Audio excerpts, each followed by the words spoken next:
ujaha mhlamnene ayithi xa unwabile abhala indumiso ezinye isams zii-psalms of wisdom apho umbhala athi ndathi ndiyakuzigcina iindlela zam ndingoni ngolwimi lwam xa ukhohlakele semi phambi kwam.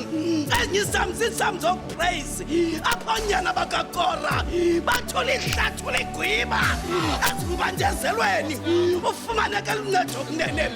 Ezinye isams zii-psalms of thanksgiving apho umbhala athi mbonge uyehova mphefumlo wam nayo yonke into engaphakathi kwam ilibonke igama lakho elingcwele.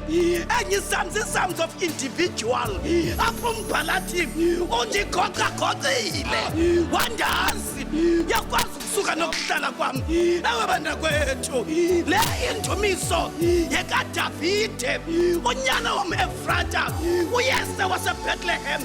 Ewe bantakwethu udavide ujonga umqela wendlela ihambileyo eleqwa nangosawule ngemikhonto ebalekela kumqolomba we-adulam wajikelezwa ngetambo zesicawu lathi utshaba ngeba ndithulapha ngoba ii-footprints zakhe ziphelela kuloo mngxunya kodwa wajikelezwa. Ebabantakwethu ndathembela kwaye ndithembele kuyehova. Uthi zange ndiyekela ukuthembela ndisezindle ndasinde ethupheni lephere ndasemlonyeni wengonyama ndathembela ndithembele. Uthi u-Isaiah chapter 40 anazina anivangana uyawuva uthixo wamazulu nguye umenzi weziphelo zehlabathi akatyhafa akadinwa ayinokugoqagoqa intliziyo yakhe umnika otyhafileyo amandla ongenako mmelela amandisela uqina athi namadoda nangatyhafa abafana bakhubeke bawe kodwa abantu abathembela kuyehova bayahlaziyeka emandleni banyuka njengokhosi bagijime bangawi.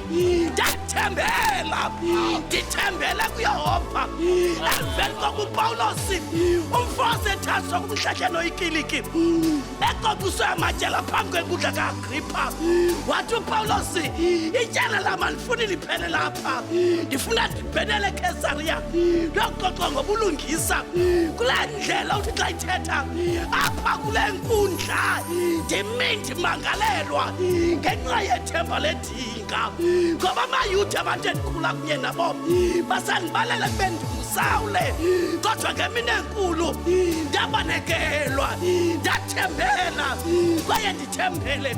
Athi abaRoma chapter 5 sizingana ngembandezelo ngoba imbandezelo uzala ucikitheka ukucikitheka kuzala ukunyamezela ukunyamezela kuzala ithemba. Ewe ndathembela kwaye ndithembele yatsala usiba imbongo yabawisile Kristu mkhululi wethu wena ulithemba lethu yatsala usiba enye imbongi yathi themba limba nalo endingabaphelela kulo yatsala usiba enye imbongi yathi ukuthemba yehova nokuphepha ngaye kuko kulungileyo yatsala usiba enye imbongi ewe yathi ngoku ndiphumle kuYesu ngokofefe lakhe ndinethemba elikhulu ngaye inceba yakhe.